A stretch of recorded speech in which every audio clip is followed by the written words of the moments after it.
ဒီစီစဉ်လေးကိုမြန်မာ International News Digest MIND မိုင်းလို့ခေါ်ပါတယ်မီဒီယာအင်္ဂလိပ်ကိုဖတ်ရင်းနားထောင်ရင်းနဲ့အင်္ဂလိပ်စာဖတ်နိုင်စွမ်းနဲ့နားထောင်နိုင်စွမ်းကိုမြင့်တင်ပေးတဲ့စီစဉ်ဖြစ်ပါတယ်မြန်မာတိုင်းအတွက်အင်္ဂလိပ်စာပါဝင်ကြည့်ပါအားပေးပါအကြံဉာဏ်ပေးပါဒီနေ့ဖတ်မဲ့ news article ကတော့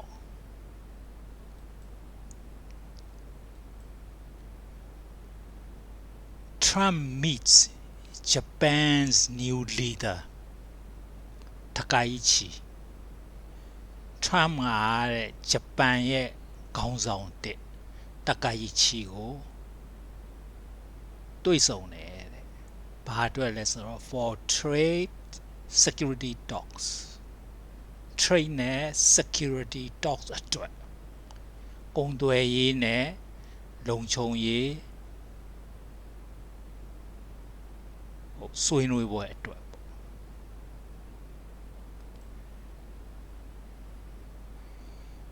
US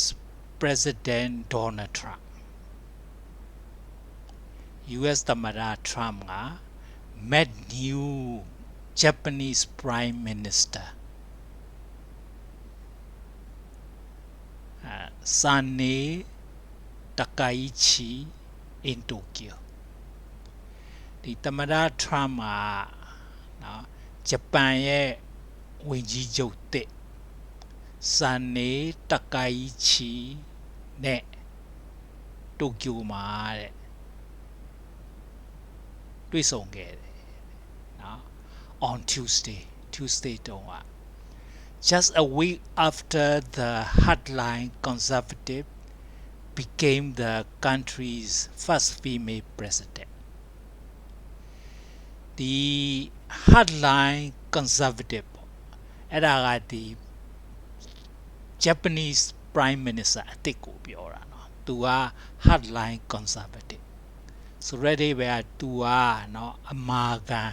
ရှေးမှုဆွဲတယောက်နိုင်ငံရေးမှာအဲ့လိုမျိုးနာမည်ပေးထားတာရှိတယ်သူ့ရဲ့ဟိုတဲ့ပေါ့တွေးခေါ်ပုံကိုလိုက်ပြီးတော့ conservative တို့ liberal တို့စသဖြင့်ပေါ့နော်သူကဒီ prime minister အစ်စ်ကတော့သူက hardline conservative ပေါ့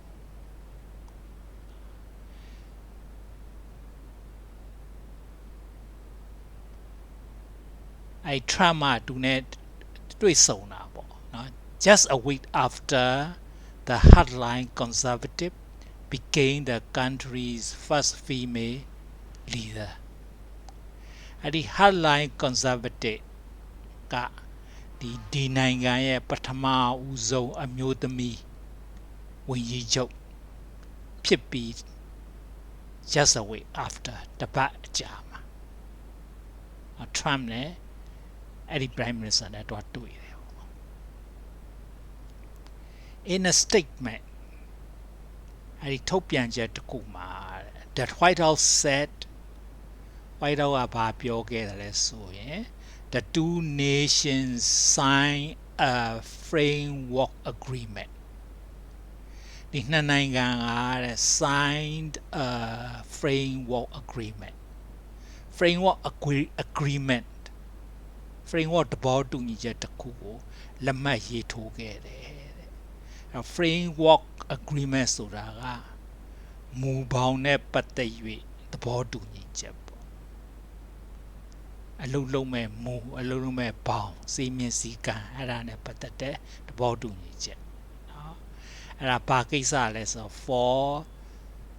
securing the supply of critical mineral and rare earth နော် securing the supply of critical mineral ဆိုတာကအရေးကြီးတဲ့ဓာတ်တူတွေ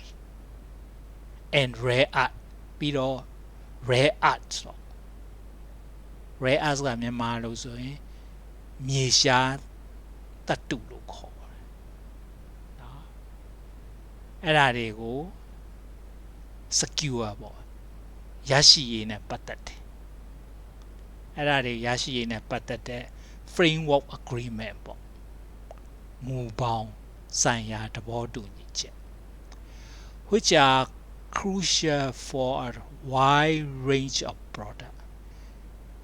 အဲ့ဒီ rare earths ကနော် crucial ဆိုတော့ကဟိုတင်ပေါ့မရှိမဖြစ်ပေါ့အရေးပါတယ်ပေါ့နော် for a wide range of product တော်တော်များများအတွက်ဒီ rare earth က critical ပေါ့မရှိမဖြစ်ဘူးနော်ဘယ်လို product တွေလဲဆိုတော့ from smartphones to fighter jets smartphone ကနေစပြီးတော့ fighter jets အထိIPC တွေမှာ rare earth က crucial ပေါ့မရှိလို့မဖြစ်ဘူး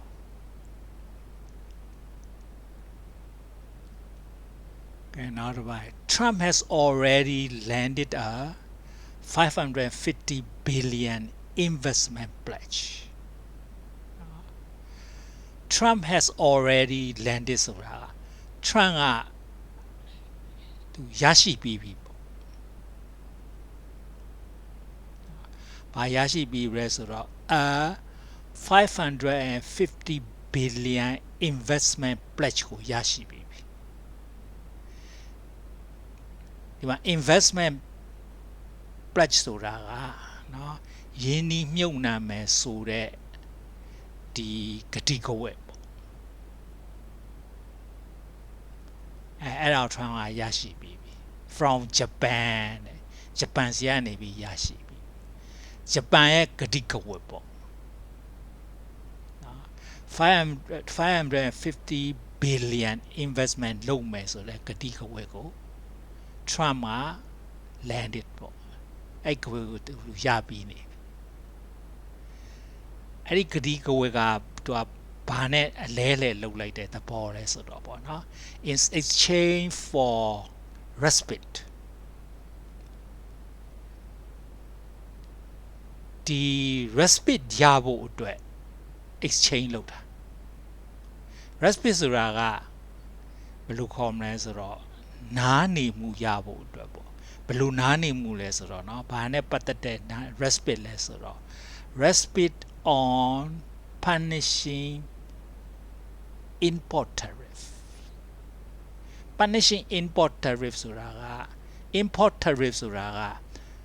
သွင်းကုန်ပေါ်မှာကောက်တဲ့အခွန် punishing ဆိုတာကပြင်းထန်ခက်ခဲတယ်ဆိုတဲ့အဓိပ္ပာယ်ပေါ့ဆိုတဲ့အခါ punishing import tariff ဆိုတော့ပြင်းထန်တဲ့ဒီတွင်းကုန်ပေါ်ကိုကောက်တဲ့အခွန်ကနေပြီးတော့ respite ပေါ့တက်တာခွင့်ရဖို့အတွက်ပေါ့ exchange လဲလှယ်မှုလုပ်တဲ့အနေနဲ့เนาะအဲ့ဒီဂျပန်က550 billion investment လုပ်ရမယ်ယင်းဒီမြုပ်နှံမှုပေါ့အမေရိကမှာသွားလုပ်ရမှာပေါ့နော် Takaichi has also vowed Takaichi ရတဲ့ဘာလုပ်မယ်လို့ဂတိပြုခဲ့သေးတယ်လဲဆိုရင် vow ဆိုတာလည်းဂတိကဝတ်ပြုတာပဲเนาะဘာလုပ်ဖို့လဲ vow လုပ်လဲဆိုတာ to increase defense spending to 2% of GDP defense spending ဆိုတော့ကာကွယ်ရေးအသုံးစရိတ်ပေါ့အဲ့ဒါဘယ်လောက်ထိတက်မလဲဆိုတော့เนาะဘယ်လောက်ထိမြင့်တင်ပြီးတော့သုံးမလဲဆိုတော့เนาะ to 2% of GDP GDP ဆိုတာကတစ်မျိုးသားလုံးထုတ်ကုန်ရဲ့ပမာဏပေါ့ gross domestic product ဆိုတဲ့အဓိပ္ပာယ်ရှိတယ် GDP อ่ะအဲ့ဒါရဲ့ 2% သုံးမယ်ပေါ့ကာကွယ်ရေးမှာအဲ့လို vow လုပ်တယ်အဲ့လိုဂရီးပေးတာနော်အဲ့ဒါလိုဂရီးပေးရတဲ့အကြောင်းရင်းอ่ะเนาะဘာဘယ်လိုလုပ်ကွက်လဲဆိုတော့เนาะ in a move to preempt US demand အဲ့ဒါက a move to preempt US demand US ကတောင်းဆိုချက်ကို တိလို့ပေါ့ကြိုပြီးတော့လောက်တဲ့လောက်ကွက်ပဲ preempt ဆိုတာကြိုပြီးတော့ဆိုတဲ့အတိတ်ပဲပေါ့နော် US demand preempt US demand ပေါ့နော် that Japan do more to defend itself US demand ပါတယ်ဆိုတော့ US တောင်းဆိုချက်က Japan do more to defend itself ဂျပန်ကသူ့နိုင်ငံကိုသူကာကွယ်ဖို့အတွက်ပေါ့ do more ဒီတက်ပို့ပြီးလှုပ်တင်တယ်ဒီတက်ပို့ပြီးတော့ငွေသုံးတင်တယ်ဆိုတော့ဒီ US က preempt demand ကိုတိလို့ပေါ့တက္ကကြီးချီကဒီ 2% GDP သုံးမယ်ဆိုပြီးတော့သူက vow လုပ်လိုက်တာနော်နောက်တစ်ပိုင်း the two leaders sat down for discussion ဒီခေါင်းဆောင်နှစ်ယောက်ကတဲ့ sat down for discussion ဆွေးနွေးဖို့အတွက်အတူတူထိုင်တယ်ပေါ့ during which အဲ့ဒီမှာနော်တကိုက်ချီ express her vision အဲ့မှာတကိုက်ချီကသူ့ရဲ့ပေါ့နော်သူ့ရဲ့အမြင်ကို express ဖော်ပြတယ်နော်သူ့ရဲ့အမြင်ကဘာလဲဆိုတော့ vision for strengthening bilateral ties bilateral ties ဆိုတာကနှစ်ဦးနှစ်ဖက်ဆက်ဆံရေးပေါ့အဲ့ဒါကို strengthen ပိုအားကောင်းအောင်လုပ်မယ်ဆိုတဲ့အမြင်ပေါ့အဲ့အမြင်ကိုတက္ကကြီးချီက express ဖော်ပြတယ်အဲ့တော့ဒီအောက်က inverted comma နဲ့စထားတာကဒါတက္ကကြီးချီရဲ့စကားပေါ့နော်သူပြောတာကနော် through these effort ဒီကြိုးပမ်းမှုတွေကနေပြီးတော့တဆင့်ပေါ့ together with you now through these effort together with you ပေါ့နော်နေနဲ့အတူတူလုံးမဲ့ဒီကြိုးပမ်းချက်တွေကတဆင့်ပေါ့နော် with you Mr. President နော်သမ္မတကြီးနော်I would like to realize a new golden age of Japan-US alliance. I would like to realize ဆိုတာကငါကအကောင့်ထဲပေါ်ခြင်းပါတယ်တဲ့။ဘာလို့လဲဆိုတော့ a new golden age ဒီရွှေခေတ်ပေါ့ဘာရွှေခေတ်လဲဆိုတော့ the new golden age of Japan US alliance ဂျပန်နဲ့အမေရိကန်ရဲ့မဟာမိတ်ပေါ့မဟာမိတ်ရွှေခေတ်ပေါ့နော်ဝဲအဲ့ဒီမှာပေါ့အဲ့ဒီခေတ်မှာပေါ့နော် both Japan and the United States အဲ့မှာတဲ့နော်ဂျပန်ရော United States ကောwe become stronger ပို့ပြီးတော့အင်အားကြီးလာမယ် and also more prosperous ပြီးတော့ပို့ပြီးတော့ကြွယ်ဝချမ်းသာလာမယ်အဲ့ဒါကို तू က I would like to realize ပေါ့အဲ့ဒါကို तू အကောင့်ထဲပေါ်ခြင်းပါတယ်အဲ့ဒါကို तू မြင်ခြင်းပါတယ်ဆိုတဲ့တိတ်ပဲနော်အဲ့ဒါကPrime Minister Takaichi ပြောတာနော် and now Takaichi was a close ally of assassinated Japanese Premier Shinzo Abe အဲ့တော့ Takaichi ဆိုတဲ့အမျိုးသမီးอ่ะနော်သူက was a close ally ဟိုတင်ဘယ်လိုခေါ်လဲခင်မင်ရင်းနှီးတဲ့မဟာမိတ်ပဲဘယ်သူနဲ့လဲဆိုတော့ of assassinated Japanese Prime Minister Shinzo Abe လောက်ကျန်တပ်ဖြတ်ခံခဲ့ရတယ်နော်ဂျပန်ရဲ့ဝန်ကြီးချုပ်ရှင်ဇိုအာဘေရဲ့သူက close ally ပဲနီးကပ်တဲ့မဟာမိတ်ပေါ့ယင်းနှီးတဲ့မဟာမိတ်who form a bond with Trump ဒီမှာ who ဆိုတာရှင်ဇိုအာဘေကိုပြောတာနော်သူကတဲ့ form a bond with Trump နဲ့သူကခင်မင်မှုတည်ဆောက်ခဲ့တယ် over hours spent on the golf course ဒီကောက်ကွင်းမှာပေါ့နိုင်ပေါင်းများစွာအကုန်ခံပြီးတော့ပေါ့နော်နိုင်ပေါင်းများစွာကောက်ကစားရင်းနဲ့ဘယ်လိုခေါ်မလဲဆိုတော့ form a bond ပေါ့ Trump နဲ့ဒီရှင်ဆိုအားပေးရ bond form a bond ပေါ့ခင်မီရင်းနှီးမှုတည်ဆောက်ခဲ့တယ်နော် during his first term ဒီ Trump ပေါ့ Trump ပထမသမ္မတရာထူးတုန်းကပေါ့နော် she gifted Trump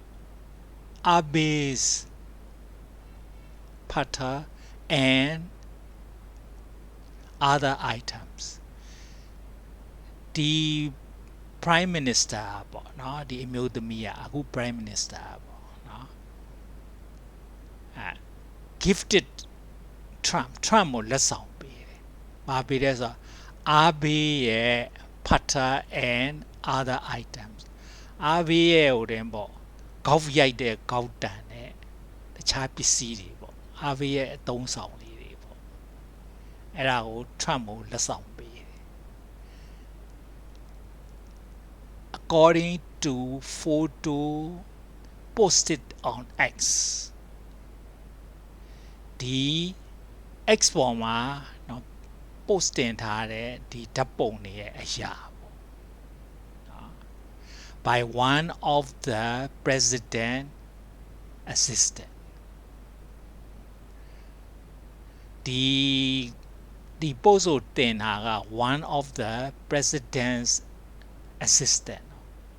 ဒီ president assistant ဆိုတာကဒီသမ္မတ Trump ရဲ့ဟိုတင်ပေါ့လက်ထောက်သူကနေပြီးတော့ X ပေါ်မှာတင်လိုက်တဲ့ပုံအရာပေါ့နော်။အဲနောက်တစ်ပိုင်း he spoke so well ဒါက Trump ပြောတဲ့စကားနော် he spoke so well of you long before we met he ဆိုတာဒီတည်သွားတဲ့ရှင်ဆိုအားပေးကိုပြောတာနော်သူကတဲ့ spoke so well of you မင်းကောင်းကြောင်းကိုပြောတယ်တဲ့ကောင်းကြောင်းကိုသိပြောတာပဲ long before we met မင်းနဲ့ငါနဲ့မတွေ့ခင်တည်းကအဲ့အချိန်တော့အဲ့အမျိုးသမီးထွားနဲ့မတွေ့ရသေးဘူးလေနော် and I am not surprised to see that you are now the prime minister I'm not surprised to see that you are now the prime minister မင်းခု prime minister ဖြစ်နေတာကိုတွေ့ရတာတဲ့ I'm not surprised မအံ့ဩပါဘူးနော်ဘာဖြစ်လဲဆိုတော့ဟိုရုံးနဲ့ကရှင်ဆိုအားပေးရသူ့အကြောင်းပြောနေပြီပေါ့သူကတိနေပြီဆိုတဲ့အတိတ်ပဲပေါ့နော် and he would be very happy to know that ဒီအကြောင်းသိလို့ရှိရင်ပေါ့ he would be very happy သူအယမ်းပျော်ပါလိမ့်မယ်နော်တည်သွားတဲ့လူကပေါ့အယမ်းပျော်ပါလိမ့်မယ်လို့ပြောတာရှင်ဆိုအားပေးရ Trump met Takaichi at Tokyo Akasaka Palace Trump မှာတဲ့ Takaichi ကိုပေါ့နော်တိုကျိုမြို့မှာရှိတယ်အဲ့ဒီ Akasaka နန်းတော်မှာတွေ့ခဲ့တယ်အဲ့ဒီနေရာကပေါ့နော် the same venue where he met Abe 6 years ago ဒီ Trump ဒီ RB နဲ့ဟို assassinate လုပ်ခံရတဲ့ဝင်းချုပ်เนาะသူနဲ့ပေါ့เนาะတွေ့ခဲ့တဲ့နေရာပဲအဲ့ဒီနေရာက the same venue အဲ့ဒီနေရာပဲTrump met Takaichi at Akasaka Palace ပေါ့เนาะ Trump မှာ Takaichi ကိုအဲ့ဒီနန်းတော်မှာသွားတွေ့တယ်အဲ့ဒီနန်းတော်ကသူအဘေနဲ့လွန်ခဲ့တဲ့6နှစ်ကတွေ့ခဲ့တဲ့နေရာပဲအဲ့လိုပြောAnd now the White House says that အခုတဲ့ White House ကပြောတာက the Japanese leader is preparing to nominate Trump for the Nobel Peace Prize ဒီဂျပန်ခေါင်းဆောင်ကဒီအမျိုးသမီးပေါ့ is preparing ဟန်ပြင်းနေတယ်တဲ့ဘာလုပ်ဖို့လဲဆိုတော့ to nominate Trump for the Nobel Peace Prize Trump Nobel Peace Prize ရဖို့အတွက်အမည်စရင်တင်သွင်းပေးမယ်လို့ဒီเนาะပြောနေတယ်ပေါ့เนาะ White House ကပြောတာကเนาะဒီ Nobel Peace Prize ဆိုတာကဘာလဲဆိုတော့တဲ့ the prestigious accolade he has long pursued ဒါက Nobel Peace Prize ရဲ့အကြောင်းပေါ့အဲ့ဒီ Peace Prize ကတဲ့prestigious accolade ဆိုတာကဘယ်လိုခေါ်မလဲဆိုတော့ဂုဏ်ယူဖို့ကောင်းတော့ဂုဏ်ရှိတော့ပေါ့ဂုဏ်ရှိတော့ဆုလပ်ပေါ့ he has long pursued အဲ့ဒါကို Trump ကဘယ်လိုခေါ်မလဲဆိုတော့လူကျင်နေတာကြားပြီပေါ့နော် he has long pursued ဆိုတော့သူအဲ့ဒါကို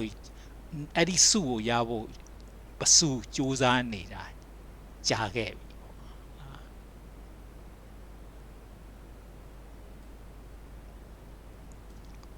Okay, now about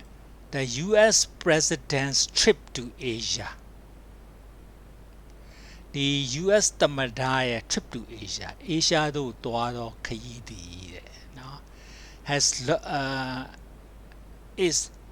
it is long journey abroad အဲ့ဒါကပေါ့အဲ့ဒါကသူ့ရဲ့ longest journey abroad ပဲနိုင်ငံခြားခရီးစဉ်မှာဒီခရီးစဉ်အရှည်ဆုံးပဲ since taking office in January သူ January မှာဒီသမ္မတရာထူးလက်ခံတဲ့အချိန်အစပြီးတွက်မယ်ဆိုလို့ရှိရင်ပေါ့နော်ဒါ longest journey ပဲပေါ့အရှည်ဆုံးခရီးစဉ်ပဲ he's already announced a slew of deals with Southeast Asian country he has already announced သူကတဲ့ Trump မှာပေါ့ကြေညာပြီးနေနော်ဘာကြေညာလဲဆိုတော့ a slew of deals တဲ့သဘောတူညီချက်တပုံတစ်ခေါင်းကြီးပေါ့a slew of ဆိုတာ many ဆိုတဲ့အတိတ်ပဲပေါ့သူအဲ့ခရီးစဉ်မှာပေါ့ဒီစိအများကြီးလုပ်ခဲ့တယ်လို့ပြောတာသဘောတူညီချက်တွေနော် with Southeast Asian countries ဒီရှေ့တောင်အာရှနိုင်ငံတွေနဲ့ပေါ့ဒီစိအများကြီးလက်မှတ်ရေးထိုးခဲ့တယ်ပေါ့နော် and ပြီးတော့ oversaw the signing of a ceasefire agreement between Thailand and Cambodia နောက်သူဘာလုပ်သေးလဲဆိုတော့အဲ့ဒီတွေအပြင်ပေါ့ and oversaw ဆိုတော့သူကကြီးကြပ်ခဲ့တယ်ပေါ့ဘာလို့ကြီးကြပ်ခဲ့လဲဆိုတော့ the signing of a ceasefire agreement လက်မှတ်ရေးထိုးတာကိုလည်းပဲသူကကြီးကြပ်ပေးခဲ့တယ် ceasefire agreement ဆိုတာကအပြစ်ခတ်ရပ်စဲရေးသဘောတူညီချက်ပေါ့အဲ့တော့ဒီပြစ်တာခတ်တာတွေကဘယ်မှာဖြစ်လဲဆိုတော့ between Thailand and Cambodia Thailand နဲ့ Cambodia နယ်စပ်မှာဖြစ်တဲ့ပေါ့စစ်ပွဲအပြစ်ခတ်ရက်စဲဖို့လက်မှတ်ရေးထိုးပွဲမှာလည်းပဲသူက oversaw ပေါ့ကမကထလုပ်တယ်ပေါ့